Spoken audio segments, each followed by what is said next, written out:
Hello, everyone. Good day. My name is Olumide Ajikini, and it's nice, having you again at Light 360 chat room.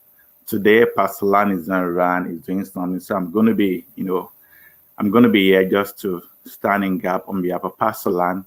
So, but I know that today we have a wonderful personality that we're going to be talking to today. I believe, you guys are going to love and you guys are going to enjoy her. I've known her for roughly 6 to 7 years right now. She's very funny, and I believe once she comes on the show, you're going to see what I'm what I'm talking about. So I'm going to bring her in, right now, and the person I'm talking about. But one thing I love about her is her simplicity. I love the way she's very unique in her own way. I love the way she normally talk to people. I love the way sometimes she's funny. I like the way she talks. She make you smile. There is no way you be around her that you can't be down. There is no down moment, when you're with her. So right now, I'm going to bring her in right now. I'm going to bring her in. So can we have, I don't want to waste the time today. Can we have Joy? So Joy, welcome to Live 360 chat room. It's nice having you. You're looking great. What is your secret, Joy? Thank you. What is your You secret? look wonderful too. What's my secret? The Lord is shining on me, so we thank God for that. That's good. So you guys, you can see what I'm talking. You see what I'm saying about her. You see, she makes people smile, and that's one thing I love about her. So this week, we are talking to healthcare workers, and we believe, what a great way to finish, the second season of Light 360. We believe they've been doing a lot of work, with what is going on during this pandemic. They've been there, going out there, saving lives. So first of all, I want to appreciate you, for what you're doing. I know you guys are risking your life every day, going to the hospital, treating the patients, working with people, the good, the bad, and the ugly. You've been out there just, risking your life and saving people's lives. So I just want to appreciate you. I want to appreciate everything that you guys are doing. Thank you very much, Thank you so for being much. an example of Christ and just shining your light, in healthcare field. So thank you very much. And apart from me, I want to appreciate all the healthcare workers, that have been out there just Thank you. from the beginning of this pandemic. Thank you guys. And lastly, I want to appreciate my wife too. She's a nurse also too. So I want to appreciate her. So let's start. So can you tell the people, who are you? Who am I? Well, that's an interesting question. Well, I feel like I'm a very simple person, as you started off mentioning. I love to have fun. I love to take care of people and help people out. I like to also do a lot of community service. I think that community service, paying it forward and doing a lot of that in this world today is something that is very important, very much needed, and very vital to people's existence at this time. So that's just me. Thank you very much. So let's go deeper. So tell me about your background, your family background. Were you born in US? Were you born in Nigeria? Or just tell us more about you. Okay, well, I was actually born to Nigerian parents here in the United States, actually here in Chicago, at the old Grant Hospital. I think it's torn down now. I think it's called Lincoln Hospital or Lincoln Park Hospital. And we grew up actually in a Christian home. So 2-parent home, Christian home, very, I don't want to say strict. I want to say structured home environment. A lot of times I clashed with the structure, but come to find out, years down the line, that it was very much needed and very beneficial to the life that I'm leading today. So we thank God for the structure that he put me in my family. So yeah, well, that's a very wonderful thing. What else? I have a brother. He's an engineer. He's got a couple of other things going on as well in terms of entrepreneurial spirit. Um, yeah, so that's pretty much about me. And in terms of career, as you've already stated, I'm a nurse in the healthcare field. This COVID season, or this time of COVID, has proven to be indeed very difficult. Always, we're busy trying to follow all of the different protocols that are changing from the CDC guidelines to the Cook County, Public Health Department, all those different agencies that are put in place for our safety. So that has also proven to be a new environment that we are all, not only myself, trying to get through. So that is one aspect of me. And then I'm also a teacher. I actually do some part-time teaching at one of the colleges here in Chicago, or I should say the suburb of Chicago. And I enjoy that a lot. So I'm hoping to do more of that as the years continue. So yeah. So thank you very much. I'm going to, let's go back to, you say you grew up in a structured family. So can you explain what do you mean by structured family? Can you give us a bit of that? A bit of that. Okay. Yeah. Okay. So structure. I find myself to be more of a free-spirited type of person where, I like to do my own thing the way I want to do when I want to do it.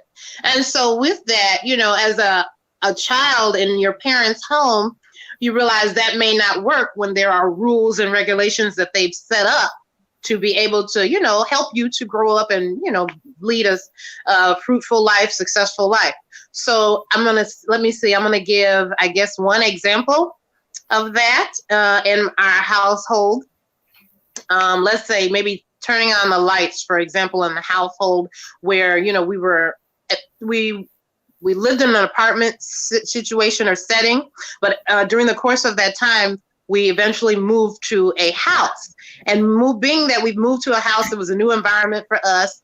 My dad set up a rule about not leaving all the lights on when you're in the house. You only keep the lights on in one room. So, being that as it may, one day I was at home playing, in one of my rooms, or my own room, I think it was actually.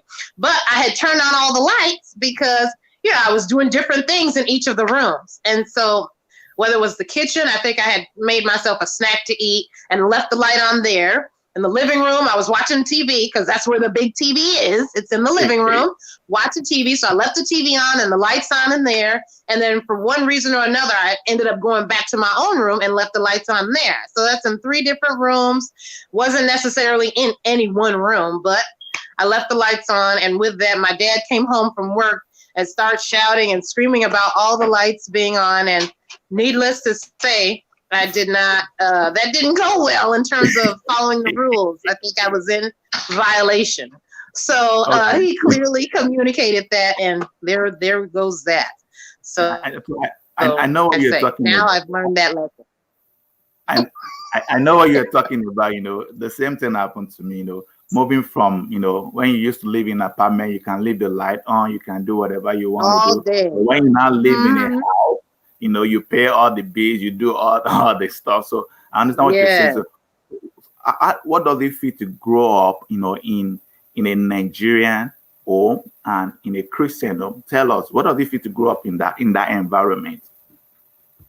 Well, okay, so we're Igbos, and a lot of times, and the Igbo culture, they have, things that are very cultural done in the house that are very, culturally related, that may not necessarily be something that is Christian or something that is centered around the Christian faith. And so a lot of those topics include like, who are you going to marry and why you should marry whoever it is that they, want you to marry. A lot of times your mom, my dad had their own ideas of who I should marry, or how that process should go. And a lot of times I find that I have a different idea on how and who I should marry should come to existence. So a lot of times we came to clashing about those topics and those issues. A lot of the traditional things that were done back in my parents' time included a lot of how do I say, housework, or like physical, Joyce. I don't want to say physical labor, but like manual labor, physical labor things. A lot of times, personally, I don't feel like, or I don't believe that I should be doing a lot of those things, especially in this year of 2020, and we're moving on to 2021. That a lot of those things that they did, my parents did during those times, it built their character. I get it. I love that it built their character. I love that they did those things, so that now that it's my turn and they're raising me as a child or me as their child, I feel like I don't have to do it because they've done enough of those things. A lot of times my dad tells a story about carrying firewood, because at the time when he was living in his mom's house, they don't have a stove that you can just go and turn on. If you want to cook and do all those things, it's a long process that includes going far away, wherever they went, to get firewood and then come and carry it on your shoulder to now bring it home. So a lot of those things, not that I can't relate, but we are in 2020. A lot of those things have been eliminated by the advance of technology. And I am a fan of moving forward with technology, which sometimes my parents don't agree with. A lot of times they like to do those traditional, or go through all of those traditional steps and procedures to get to the same end, which, 2020 we have advanced. So I like what you're talking about. I do the same thing for my children. Sometimes when we're talking, I'll tell them that you guys are enjoying. I grew up in Nigeria. You guys, you are in US. You are enjoying a lot of things that we went through. You don't know what it means to go through what we went through, but I believe the world is changing. But the most important thing is what you're talking about is the character, that they are building in you. I appreciate my parents for doing the same thing for me. That character is what is helping me right now, making me moving forward in my life, helping me, with what I'm doing right now. So it's very, very important, as Christian, or as children, sometimes it may be difficult at the beginning of following that structure, but our parents, what they want to do is just to make sure to give us a rules and regulation for us to follow, to give us rules and regulation for us to follow, so that will help us, that will form our character. So when we grow up, we'll be able to appreciate it, better. So that's good. That's great. So let's talk about tell us about your Christian journey. You talked about you came from a Christian background. Your dad and mom, they are Christian. So tell us about your faith. Okay, well, in terms of my faith, let's see. I started off going to it's a Baptist church. Again, that was the family church we were going to. It was the north side of the city, in Chicago. A lot of those experiences that I have with Christ are what has set me up today, for the Christian that I am today. In terms of accepting Christ, I accepted Christ, I want to say, for the first time probably about 10, I would really say for sure 10 is where I get a knowledge of it and get an idea and say, okay, make the decision to say, hey, I'm going to really give my effort to following Christ, or being specific or intentional about trying my best to follow Christ. And of course, as the years went on, I learned a lot. Like I said, I read the Bible with my parents. We do Bible study in the house. All of those different things led me to, build my faith and try to, build the relationship that I have with Christ, even as a young person, even going into my youth and high school, or secondary school, as they call it in Nigeria. Let's see what else. And then I eventually moved to a Pentecostal church. And from there, I've kind of gone to various Pentecostal churches. And have grown in Christ through there. So yeah, it leads me to this point here. I've also had the wonderful opportunity of going through Leading Light at City Lights. So that was another life-changing um, point for me, that helped me to understand what is my purpose and my goal in life. And ever since then, I've been trying to work on it and make sure that I really stick to those things, those revelations and things that I learned through the Leading Light here at So City Light. thank you for that. So let me go back to, you're talking about your parents teaching you how to study the Bible devotion, and that was the reason why you're able to, you have that privilege to, you get to know God when you're very young, because because of the background coming from a Christian family, and you gave your life to Christ, at the age of 10 years. So giving your life to Christ at the age of 10 years, so do you really understand what salvation is all about? Or you just like, I just want to give my life to Christ because everybody's giving their life to Christ? So can you explain better more? Can you explain better? About me So do you wanting so to. so do you understand? You're saying that you gave your life to Christ at the age of 10 years old. So Mhm. when you gave your life to Christ, I know for me, I gave my life to Christ when I was younger, but that was just, just giving my life to Christ or giving my life to Christ. As at that time, or just doing it just because it's the norm.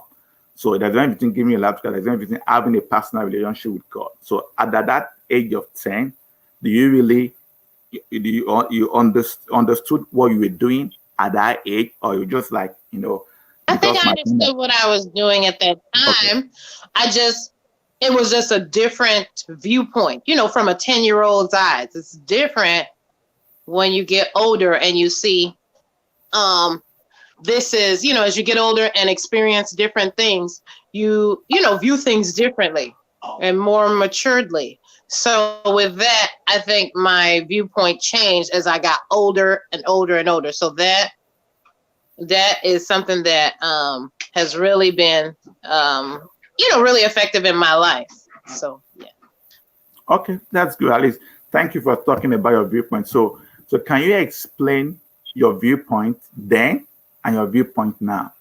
So can you explain the changes that have happened? The different changes. Ooh, so many ideas and thoughts. Okay, well, as a 10-year-old, I really thought that God was a, merciful person. He loves his children and he wants them to succeed. He wants them to progress in life. I believe that he is somebody who wants us to be saved and to enjoy the blessings that he has for each of us, as his children. As the years progressed, I learned that it's more of a two-way street. At 10 years old, it's great. He's a wonderful person that we look up to and he wants us to enjoy his benefits and all of those things. But as I got older, let's say high school years. In high school years, it's very clear that it's a two-way street. Not only he wants us to do great things and feel great, but life is still happening. So we have to draw near to him in order for him to draw near to us. So as those various things are happening to us in our lives, whether it's at school or high school at the time, or whether it's in our family lives, we need to make sure that we are drawing close to him so that we can enjoy the benefits that he speaks of in the Bible that he has left us. So in college years, I'm sorry, go ahead. No, go ahead. Go ahead. I was going to say, as we get to college years, things get a little more difficult and complicated. But again, the Bible never changes and his word never changes. And we need to it takes more effort. Let me put it that way. More effort, more concerted effort to really focus in on Christ and really see that, there are things that are going on in this world, whether we realize or not, that really affect all of the things that we experience, all of the things that we are seeing in our lives. And so with that, I learned that prayer It's really, really important. A lot of times as a younger Christian, I tend, especially if I'm rushing to school or rushing somewhere that I need to get to, I did, let's say skip the prayer portion of things. I know they say you're supposed to do it in the morning and then at night, ideally, but I know for me as an early Christian, I would skip that. I come to find that as I got older, that prayer was a major piece of the Christian relationship between myself and Christ that I need to make sure I partake in, so that as I go through my day, I'll find that it will go better, or some of the things that some of my endeavors that I'm going through or entering will end better. So, yeah. So thank you. I love what you said about, when you go to college, things got a little bit complicated because, sometimes, a lot of time when you talk about faith and college, sometimes it's something different from, you different altogether. Yeah.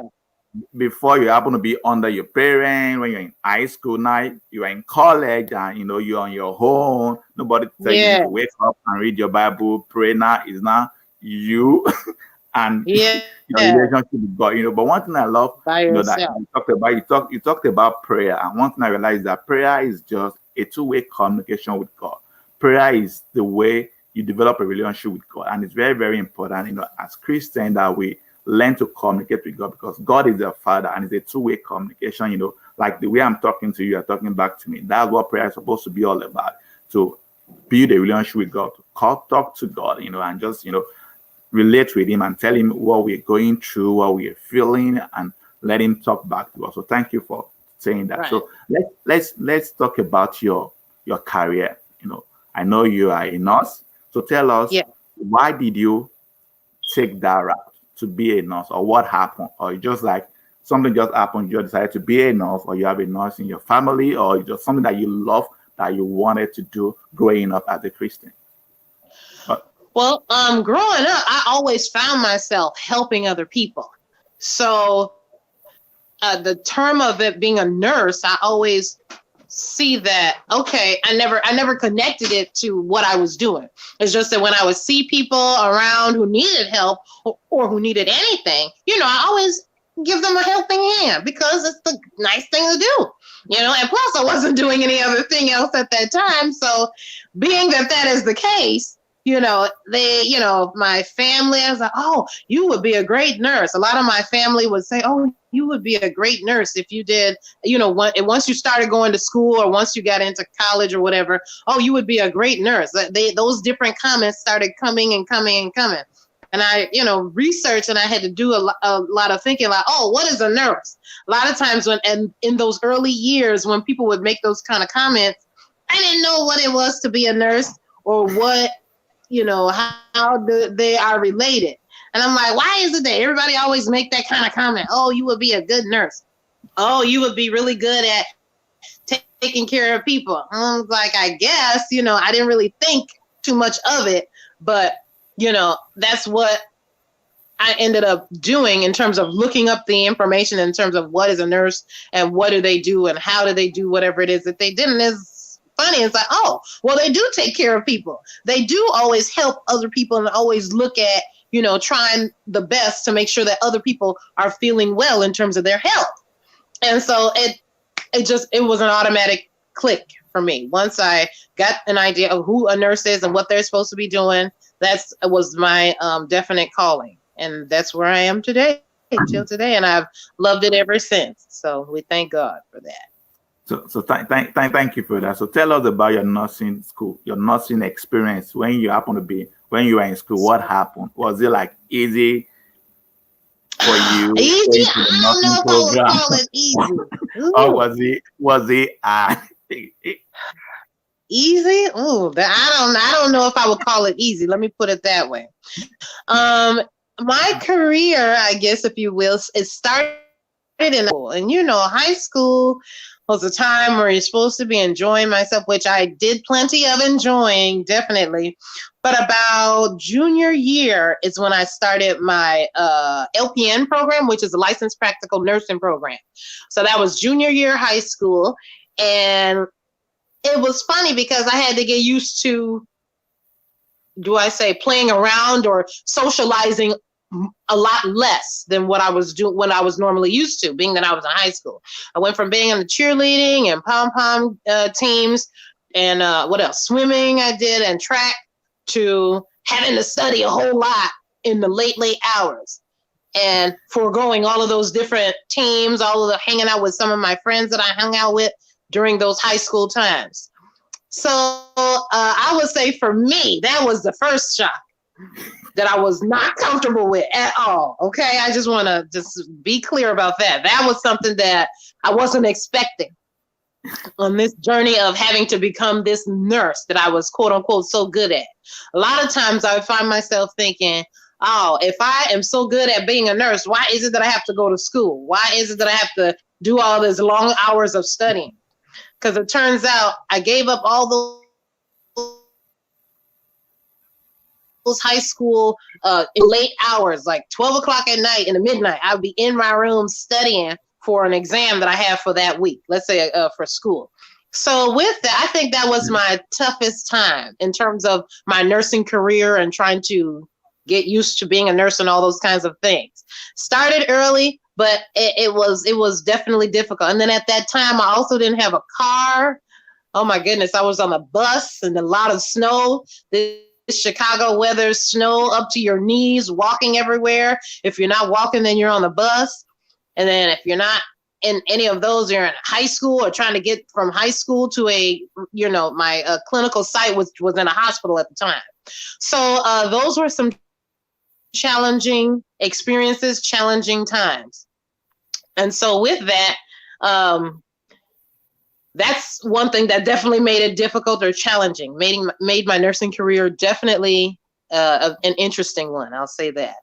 By the time I get to college, I think it was a lot easier because by then, let's see, I learned what it is to study.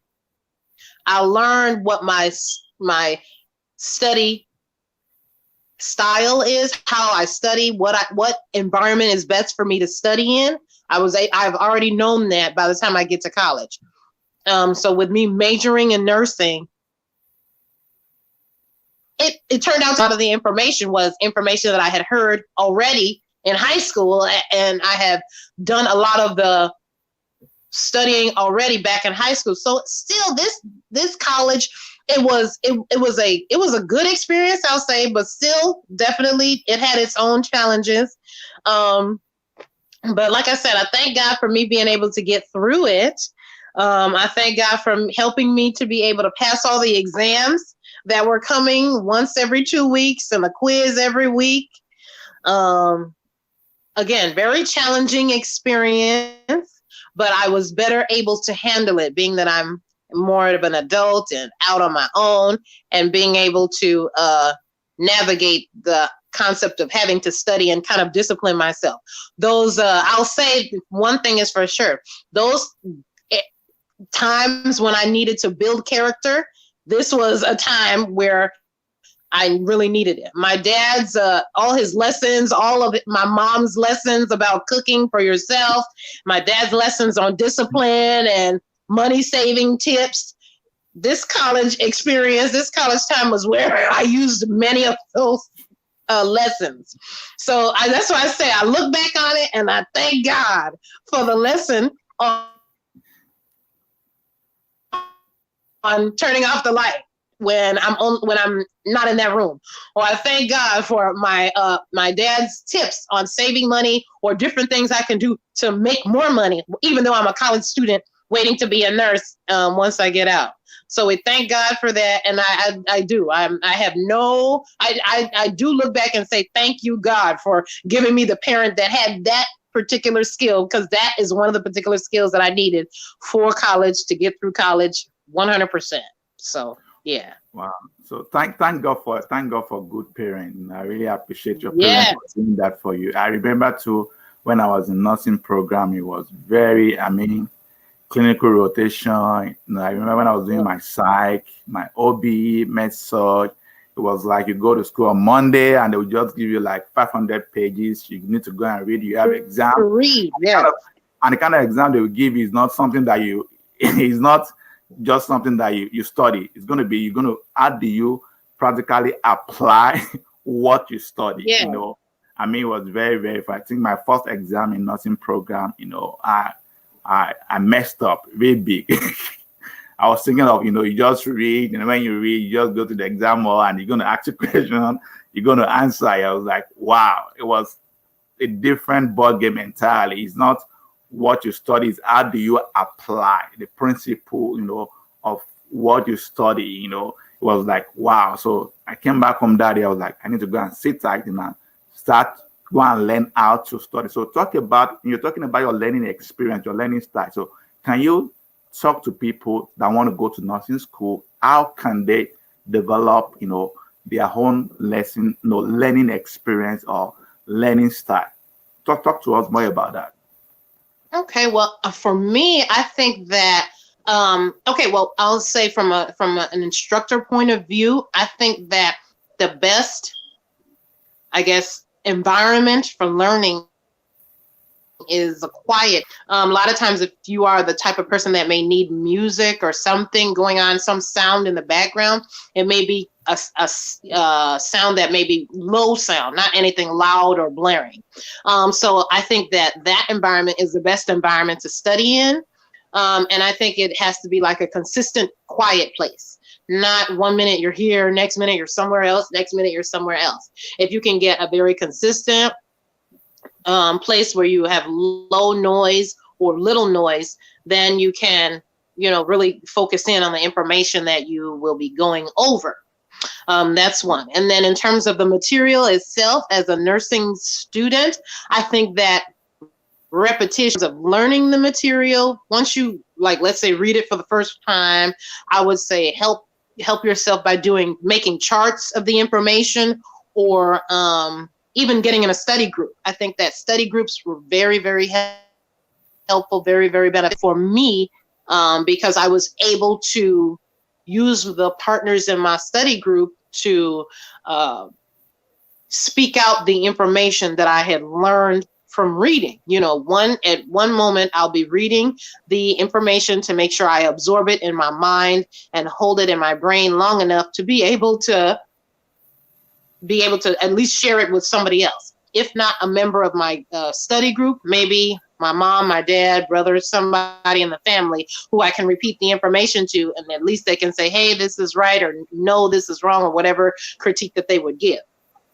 I think that is very important for you to be able to, once you find that you are able to share the information with someone, like I said, whether it's most likely the person you'll be sharing it with, maybe your group member, your study group partner or study group partners. And that point where you're able to teach somebody or tell somebody about the topic that you're studying, that's when you can feel confident enough to know that, hey, I can take an exam on this topic, whether you're talking about the kidneys or they call it the renal system in the healthcare arena. So if you're talking about that topic and you can share a particular portion of that topic with somebody, that's when you're ready to say, hey, I'm ready for an exam or a quiz or whatever the case might be. So I think that some of those tips are important for nursing students or people who are anticipating going into nursing would need to know.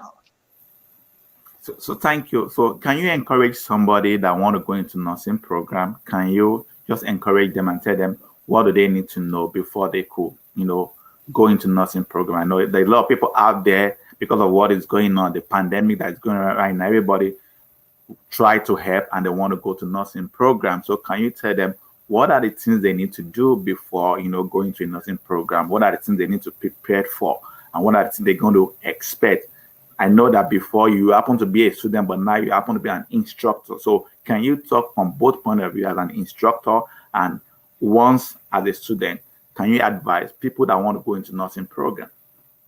Okay. Well, for those that want to go into a nursing program as a student, facing this whole COVID-19, I think that safety is number one, whether you're the student or the instructor. A lot of have been, and again, it's not something that is, wrong to do, but fear. I mean, people are afraid. This COVID-19 pandemic a lot has affected many people. Many people have died from this COVID-19. So a lot of times the people may be afraid and say, oh, I don't know if I am able to face this. But one thing that I find peace in is the fact that I know that God has me. And that's not to say that God didn't have all the other people that have died. It's just that their situation may have been different than what I am experiencing. So I think that making sure that we follow the 3 W's or whatever that they're saying that we need to follow. Wear your mask, wash your hands frequently, and making sure you watch your distance. Those are 3 tips for the whole COVID-19, whether you're a student or an instructor, that turns out to be some effective information that we need to make sure we are all practicing, whether we're students going into the nursing program, or people being cared for by a nurse. So I think that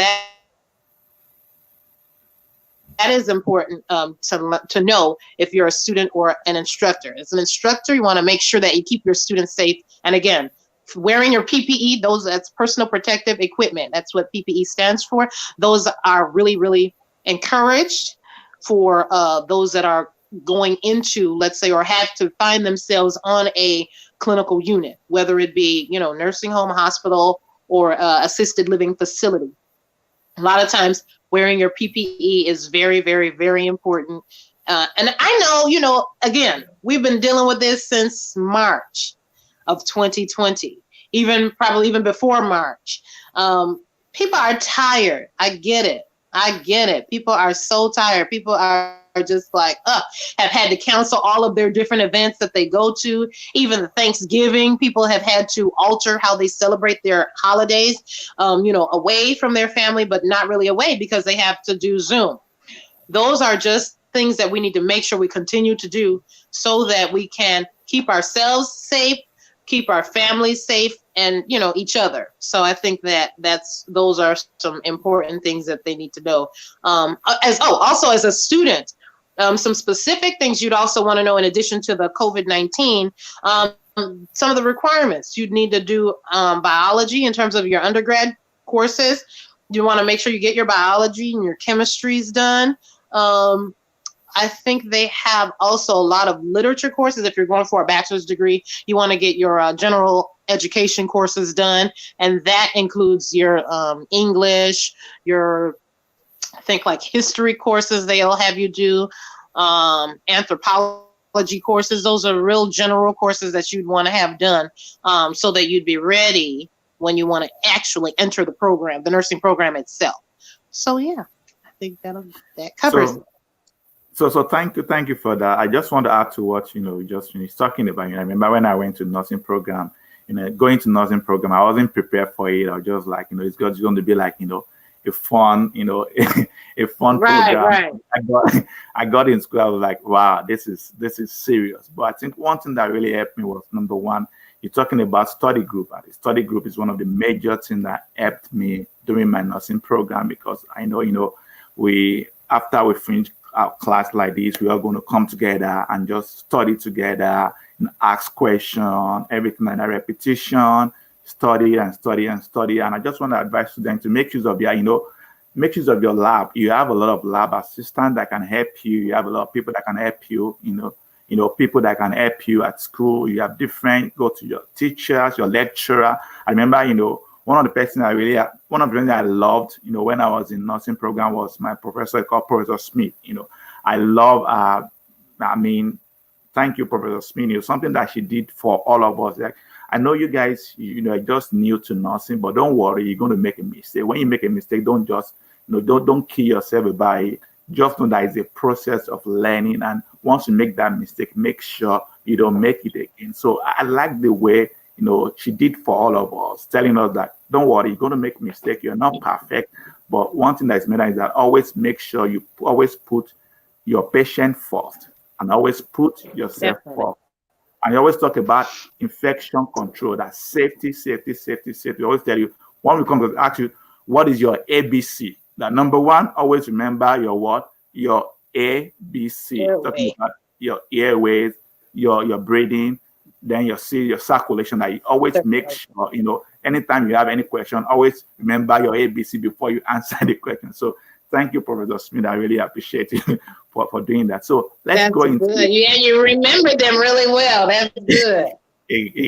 thank you very much. So let's go into you now you're a member of Satellite Church. So how do you tell us your journey? Who invited you to Satellite Church? What happened?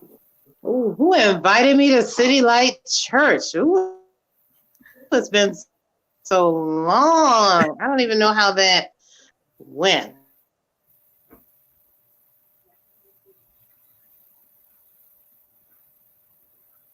Go ahead, I can hear you.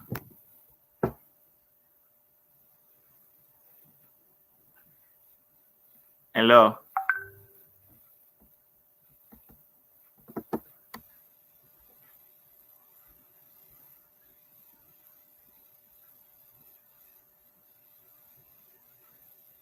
Hello, Joy. I think something is going on with her network. So she's going to join us back again. I don't know whether it's something going on with my network or our network. But so what we've been talking to Joyce, and Joyce happened to be a nurse, and right now she used to be a student, but now she's working, right now she's a nurse and she's an instructor. So she's talking from her own perspective, you know, what it used to be being a student and what it used to be now working as a nurse and now as an instructor. So what I was trying to tell her is to get a perspective, just to advise anybody that wants to go to nursing school. So if you're listening to me, I know she's going to join us back, but if you're listening to me, you want to be a nurse or you want to go into ed field, ed care field.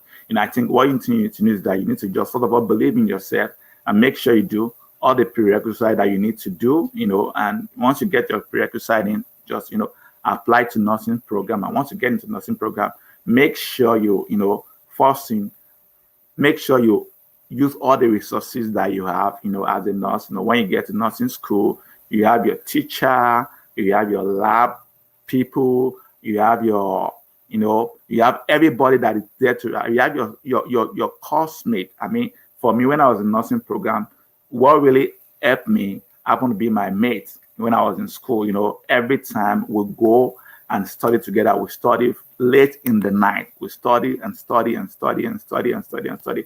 And it's always good to understand, your study habit or your reading pattern. It's gonna help you. And one thing my professor told us that you need to understand who you are as a person and understand your study, your study, the way you study. It was telling us that there are different ways you can study. Some people just visual learner. Some people are audio learners. Some people are audio visual learners. Some people they just want to read. But for me, I knew then that I'm going to be an audio person, audio visual, and I want to see what I'm learning. So audio visual. So I want to see what is going on. So she was able to help us, to show us anything that is teaching us, in class. She show us, okay, this is how you do, this is how you do it. Show us after teaching us. She will also show us what she's teaching us. We'll go to the lab, we see the mannequin, we touch the mannequin, we see the heart, we see the kidney. So it's very, very important, that we do that. So now that Joyce is back, so go ahead, Joyce. Can you continue? Can you hear me?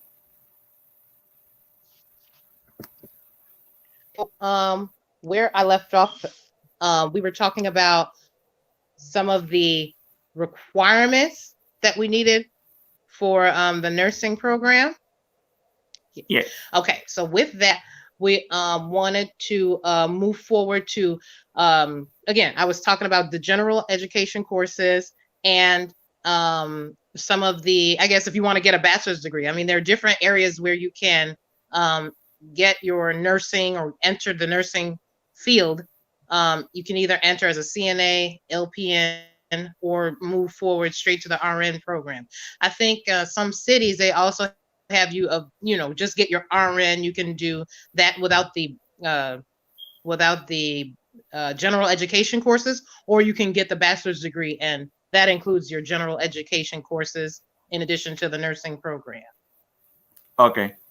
So thank you. So can you talk about, you came to City Light Church. Tell us your experience. Tell us, what did you like about City Light Church? Why did you stay in City Light Church? What is so unique about City Light Church that make you decided I'm going to be a part of this church? Tell us.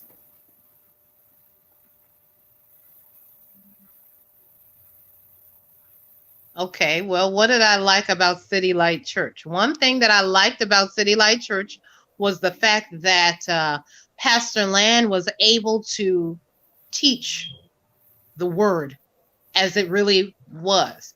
I found myself very engaged in his messages.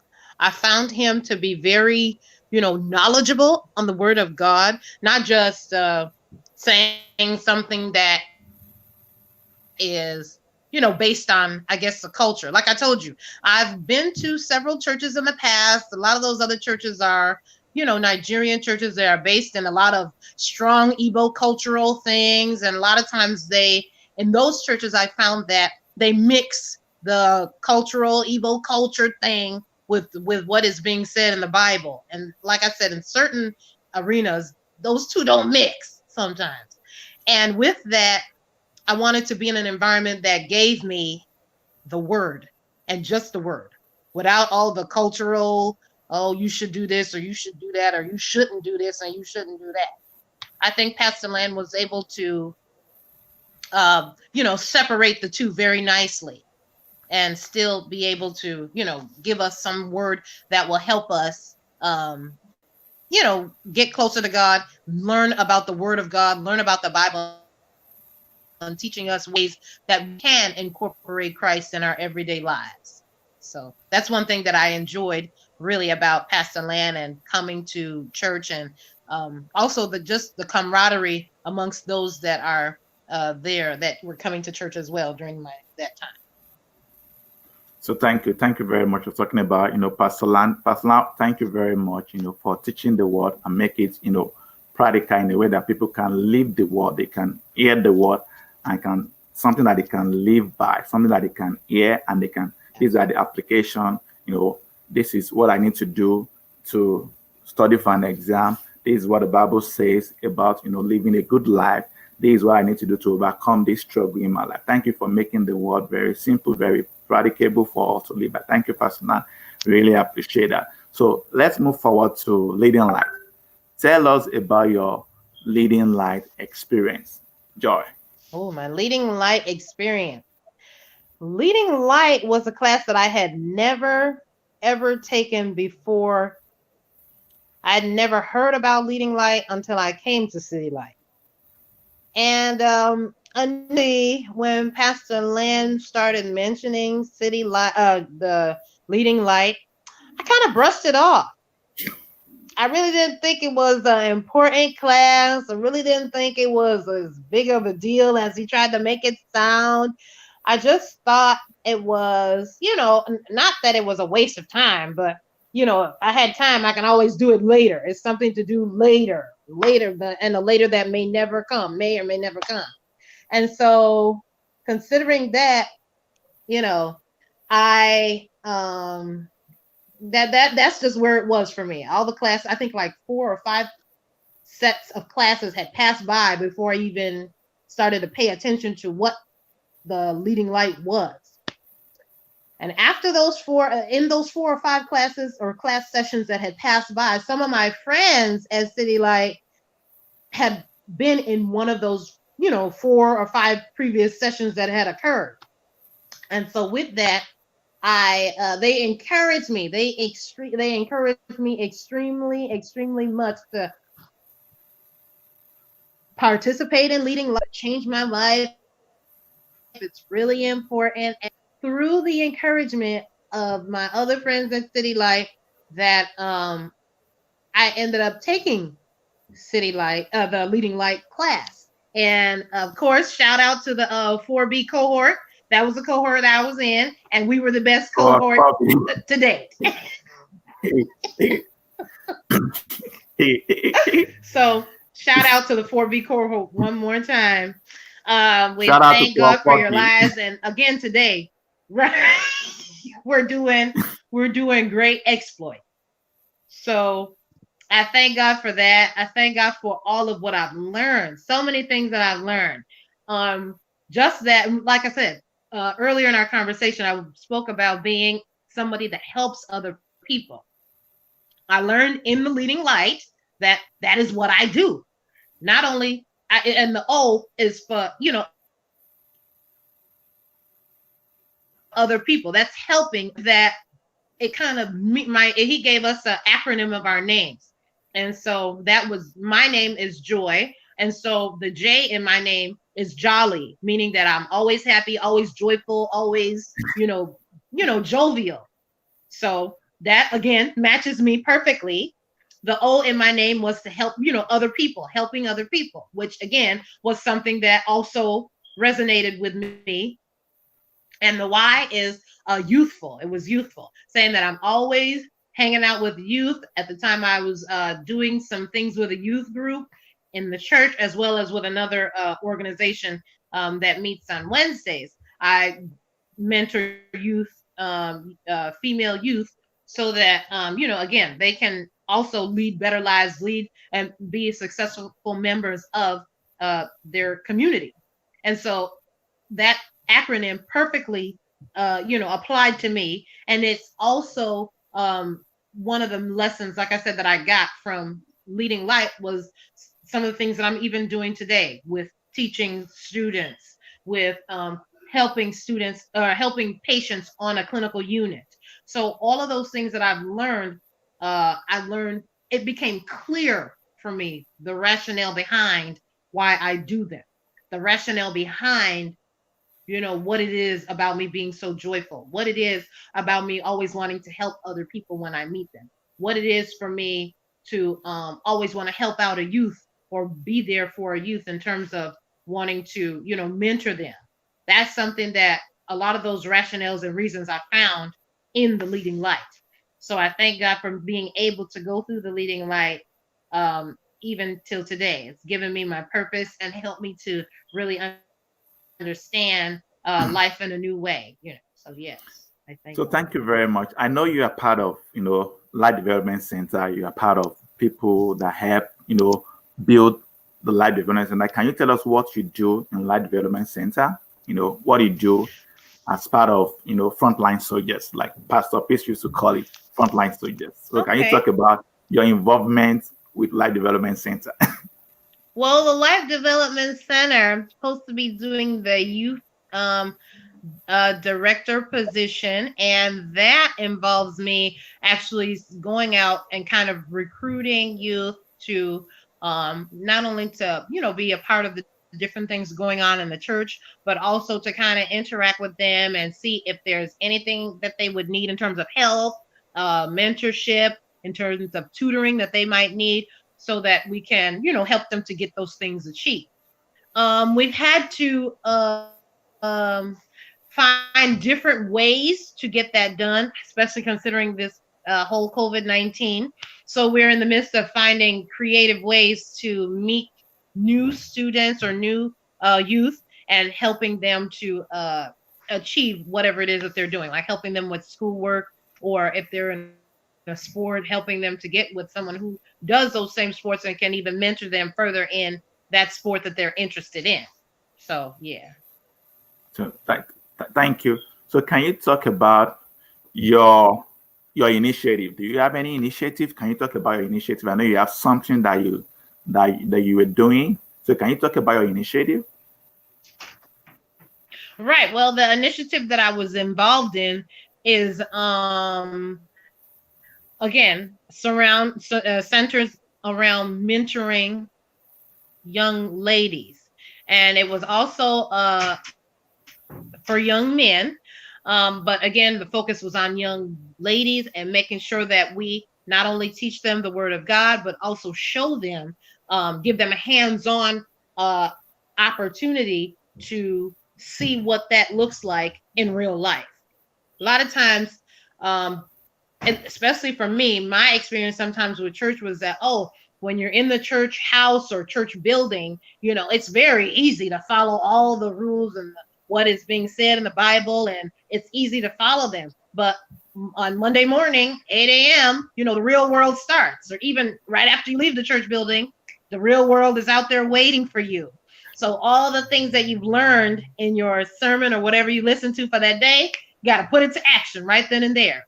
So a lot of times am able to, I was able to find young ladies who are experiencing that same, I guess, that same dynamic, and be able to share with them, hey, this is what you're going to be doing now that you're in the real world. A lot of them share, and they notice that, oh, it's different to be in church and hearing the pastor speak and then following what he said inside church. When we go outside, it's a different thing because everybody is not Christian. Everybody has not listened to the message that Pastor Land has preached and can't follow it. So it's up to us to be disciplined. It's up to us to go all out to show what it is that we've learned. So it's that aspect of being able to show what it is that you've learned to another person that we focused in on in my mentoring group. And so with that, it was called Kingdom, Kings, and Queens. And so with that, the whole idea is to be a kingdom queen. Be a kingdom. Make sure you live your life the way Christ would want you to in the midst of all of the things going on around you. And so that was the whole idea, to learn how to do that in the best way possible. And so that's where we are even till today. So yeah. So thank you very much. I just quickly want to say that people that are watching on Instagram, already spend like 57 minutes right now talking. So Instagram is going to cut us off, in the next 3 minutes, but we're going to get back, and so you guys can join us again. So let's continue our discussion. We're going to start wrapping up right now. So I know that the why in your name is youth, and I know you are passionate about youth. So can you advise the youth that are listening to you right now? Can you just give them a word of advice? I know that a lot of youth, they are going through a difficult time right now. They are not going to school. They are doing school online. Some of them are depressed. Some of them, they're not happy. Can you just give them, you're talking about kingdom, kings, and queens, which is very, very important. Talking about, having a kingdom mindset and knowing who you are. So can you just advise them and talk to them? Let's say I'm a youth right now and I'm going through a difficult time. Can you just advise me and speak to me, encourage me, can you go ahead and do that to all the youth right now? Okay, wow. What can I say? Woo. Okay, well, being a youth at this time, going through COVID-19, it's unlike any experience that we have had even up till before now. One thing that I would advise is that you exercise patience. Try not to take all of the pressure of having to study, be a student, and then this thing of COVID-19 and not having to see your friends. Try to find the silver lining, I think, is my advice. Try to find the silver lining. There's always a silver lining that you find in every of your situation that you're in. So that, yes, the situation may seem bleak, like, oh, I can't see my friends as much or as often as I wanted to. I can't hang out with them as much or as often as I'd want to. But the silver lining in that is that you get to be with your friends on Zoom. After classes or after school, you get on Zoom, hang out with your friends that way, play a game, or, have some kind of an event that centers around your Zoom meeting, and be able to interact with your friends that way. Be able to even give out gifts, either mail out cards or something with, very a positive message or uplifting message. That's something that you all can do as a group, especially if, you're feeling like, oh, it's been a long time since I've seen my friend, starting to feel withdrawal from whatever particular friend that you haven't seen in a while. I think that that's something that really helps. For those that may be in a situation that where they may not have a steady place to stay or live, it's very important to make sure that you rely on There are a lot of things that the city has, a lot of different programs that the city has for those shelters that houses some of the folks that may not have a steady place to live or food on their table. A lot of times, those city programs you're welcome to, go to or call. They have a call in number that you can call um, to let them know that you need some assistance so that you can get that assistance, because that's again a basic need: shelter, food, and water. Those are the basic things that one need to live life. And as a youth, where you may not have that, that's something that's important that you would need even before school and having to study. So yeah, those are some tips that I've got. So thank you very much for saying that. I want us to talk about, I want us to dream big. What do you see of joy in the next 10 years? Oh, my Where future. do you see yourself in the next 10 years? I want you to dream big, and where do you see yourself in the next 10 years? Tell us. Where do I see myself in 10 years? Dream Yeah, big. yeah. I'm doing a lot more vacationing in Turks and Caicos and various parts of Jamaica as a result of having mentored many girls in Nigeria and mentoring many girls here in the United States. I'm finding that I am doing the work of nursing, not necessarily in a hospital or a healthcare facility. I'm doing it out into those areas, out in those communities that are underserved and underrepresented. And like I said, my reward is my overseas trips. And hopefully, when this COVID is resolved, or when this COVID 19 issue gets resolved, I'll be on those beaches, back on those beaches, enjoying the sun and fun. So yeah, That's great. So that's the that's where I game. see myself in 10 years, relaxing, doing my thing. So that's the game. Your name, joyful joy. Yeah, that's hey, absolutely, absolutely. that's good. So in wrapping up, can you tell us, five principles that you live your life by? Five principles that you live your life Ooh, by. 5 principles that I live my life on. Well, I think that discipline is definitely one of the principles that I live my life on. I have found in my life that people that have an issue with discipline tend not to be doing the things that they want to do in their lives. They tend to be um, let's just leave it there. They're not doing what they want to do in their lives. A lot of times, things don't come easy. The things that you want in life don't come easy. You have to have discipline and focus to make sure that you are doing what you need to do on a daily basis. Doing those small steps, taking those small steps on a daily basis to do what you need to do, so that in the grand scheme of things, that discipline that you had in the past will pay off in the future. Discipline is a major principle that I live by. Patience. A lot of times, patience is something that you'll need. You meet many different personalities along your life.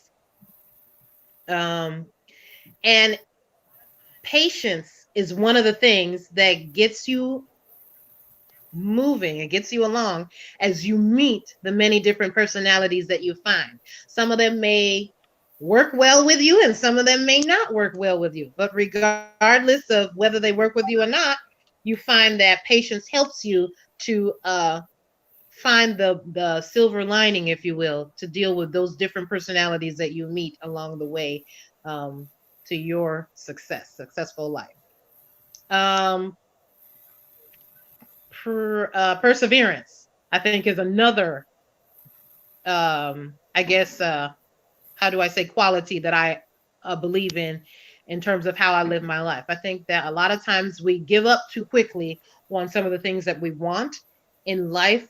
Perseverance is something that really is necessary for being able to get to what you do, what you want, and get to where you want to go in life. A lot of times, life will always happen. Life always happens in any way, shape, everywhere you are.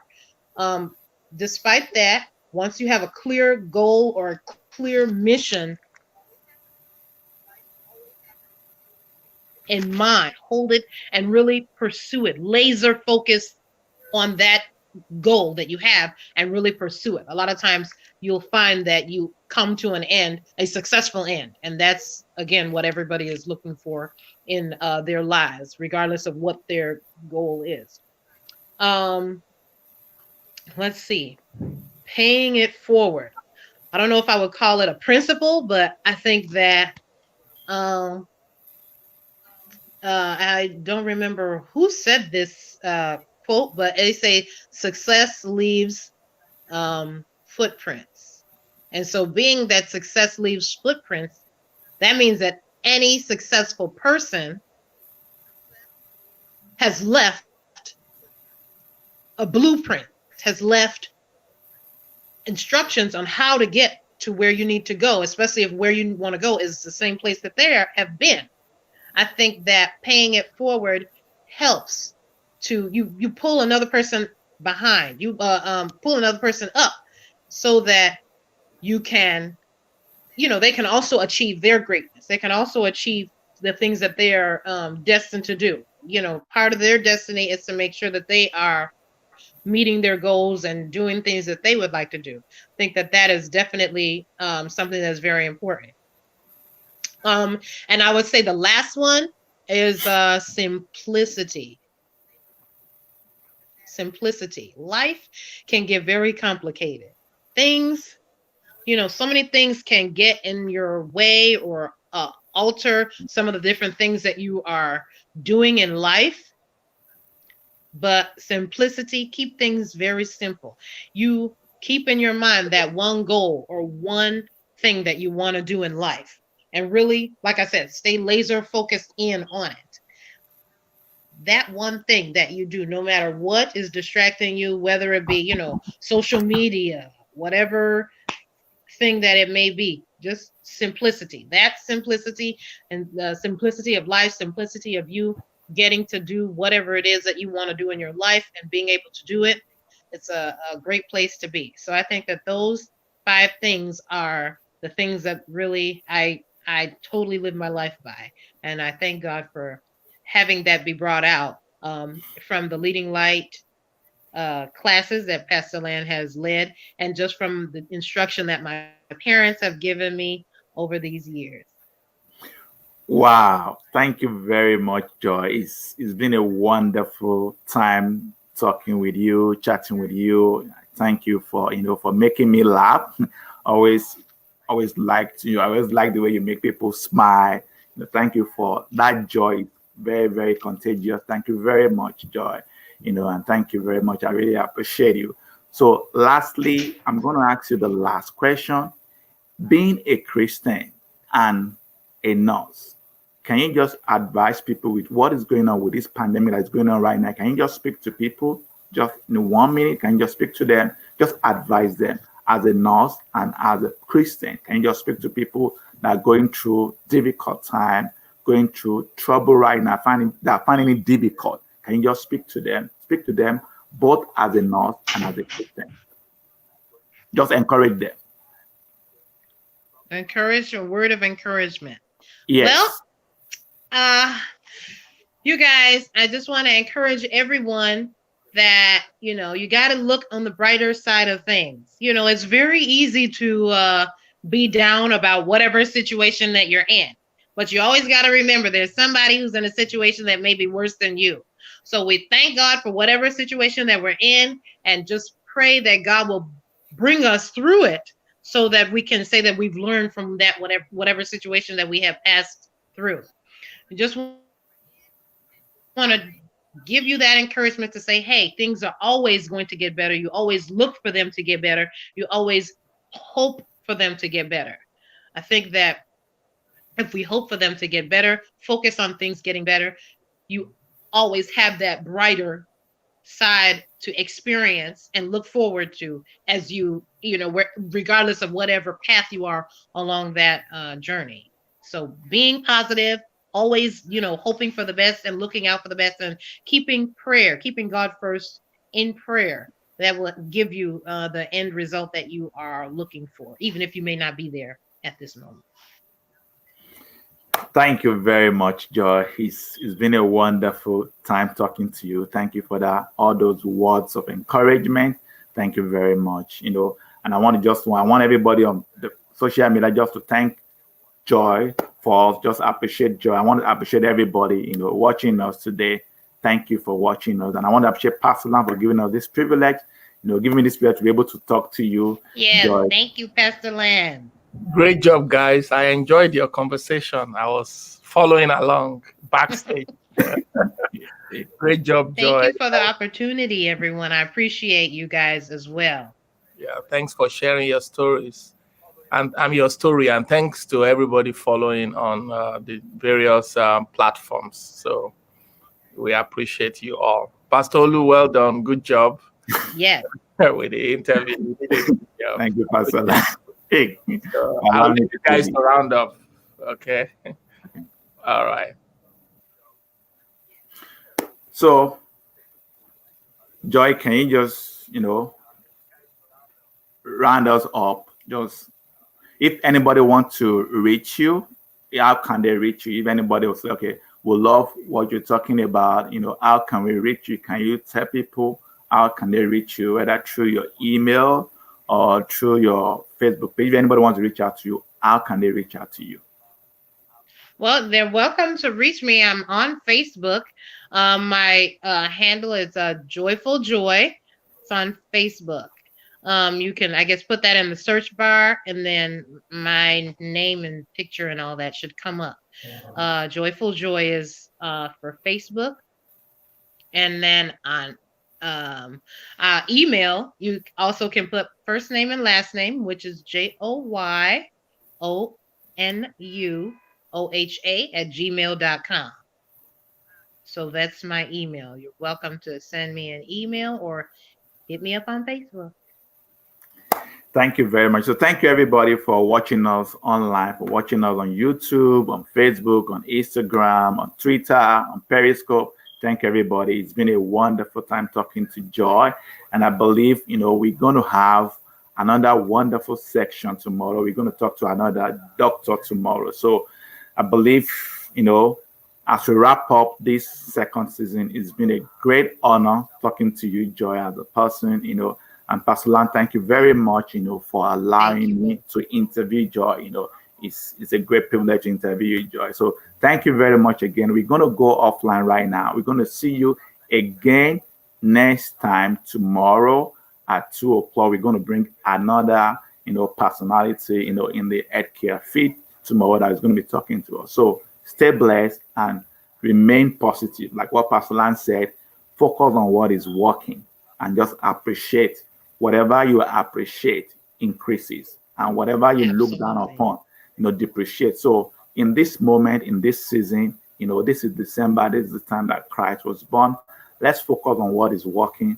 Let's focus on things that are working for us. Let's focus that we are still alive. Appreciate God for your life. Appreciate God for being alive. Appreciate God for having clothes to wear. Appreciate God. Wherever you are right now, just appreciate God for that. And I believe, God is going to do great things for you and for me too. Thank you, everybody, and see you again next week. See you again tomorrow at 2:00. So we're going to be wrapping up. Thank you. Thank you. Bye, everyone.